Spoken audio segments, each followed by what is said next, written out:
เข้าใจชีวิตเริ่มต้นที่คำว่าฝ่าฟันขอเพียงใจเราเท่านั้นไม่หวั่นไหวบทชีวิตของเราจะทำให้มีความหมายในค่ำคืนที่ฟ้านั้นไม่มีดาวอยู่ตรงนี้ฉันยังคงก้าวไปและยังคงมีรักเธอเป็นแสงนำไปในคืนที่ลงทางนาทีที่ความฝันนั้นพร้อมเป็นเพื่อนตายเส้นทางนี้ฉันยังมีจุดหมายตราบใดที่ปลายท้องฟ้ามีแสงรำไรจะไปจนถึงแส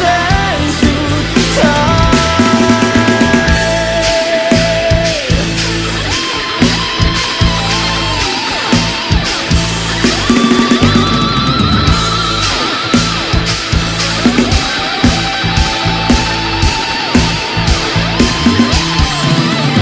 ความเดียวดายในคืนเหน็บหนาวงานมองฟ้ายังนึกถึงวันเก่า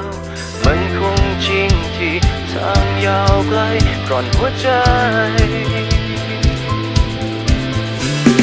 เฝ้าหน้ากับความมืดมิด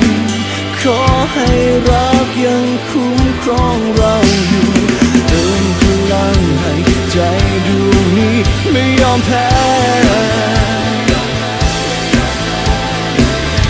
ในค่ำคืนที่ฟ้า